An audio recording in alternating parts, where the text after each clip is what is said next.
My questions, Mr. Chair.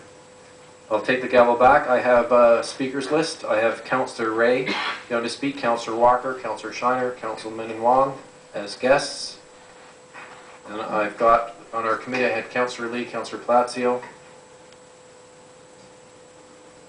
and Councilor Perks. Councilor Rae, you have the floor. Thank you. I would like to ask a member of the committee to move recommendation 1 in the staff report be amended to read as follows. Authority be granted to the General Manager of Transportation Services to serve notice of study completion and to file the environmental study report for the Jarvis Street Streetscape Improvements Class Environmental Assessment Study in the public realm for 30 days in accordance with the requirements of the Municipal Class Environmental Assessment, subject to the amendment of the environmental study report to indicate that alternative design solution 1, which includes the provision of exclusive bike lanes on Jarvis Street, is the recommended alternative. And if you turn to the report, you will find that there are explanations in the report of how you would do the bicycle lanes. I'd like to thank the staff for including those in the presentation that you have before you today. First of all, I would like to thank the staff for the work that they've done over the years. And we started off working on this in 2000.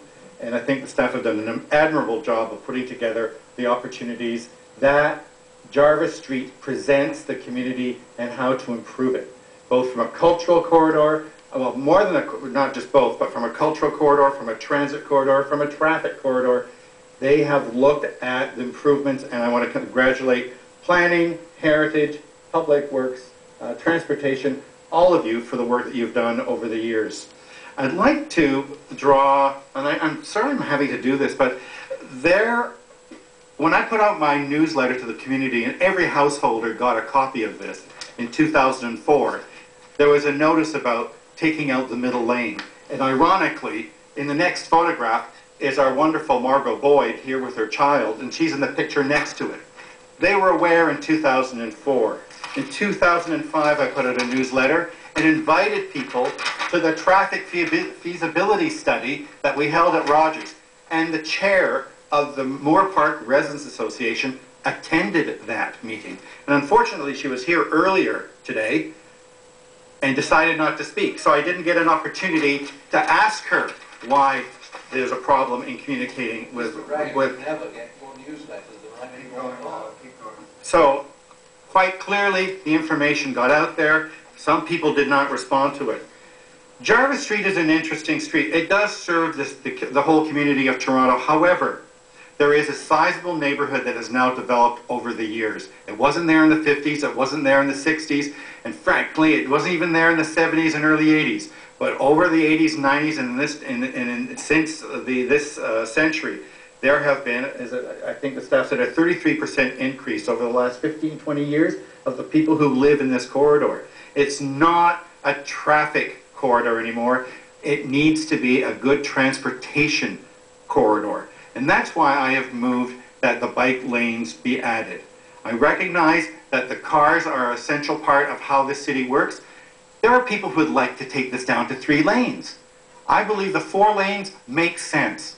Most of the city streets in downtown Toronto are in fact 4 lanes. I don't think this is a grievous taking away of rights of car drivers. As we know from the staff, that middle lane often is not used effectively. If you talk to people one-on-one about it, they tell you quietly they're afraid of it. They don't like using it, they're uncomfortable with it, and they're also very uncomfortable because they can't trust the person coming up Jarvis as they're driving down that they're going to respect how that lane works. So there are issues about how that lane works. And there are very significant issues about how that lane works if there were a blackout. Because without notice on the sign that hangs over the street, you wouldn't know what to do. So cars are being protected, 4 lanes. We're going to add bike lanes so that there's more integration of transportation on that corridor. Pedestrians, there are some places on Jarvis Street that are wider than others on the sidewalk. Some of them are more generous. We're going to have to do the best we can to accommodate everybody's use. At the TTC, and Councilor Palacio will remember, and unfortunately Councilor Giambroni is not here, I went and asked for them to upgrade their use of Jarvis Street. Right now there are only 4 buses a day that use Jarvis Street for express during the rush hour. Given the increase of population on the street, given the need for people to use transit, and we think they should be using transit, we are moving in that direction. I've asked the TTC to consider the increase of the uses for the TTC. And finally, we'll be removing on-street parking. So there will be a more free flow of traffic in the neighborhood. So quite frankly, it's been a tough one. I think it was Anthony, and he's gone now, but Anthony Humphreys spoke very, very clearly about the dilemma that I have gone through, quite intuitively.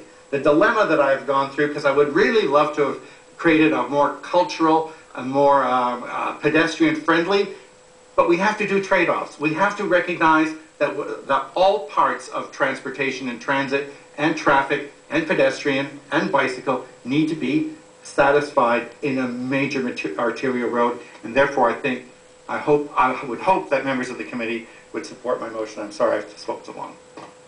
Thank you, Councilor Rae. Councilor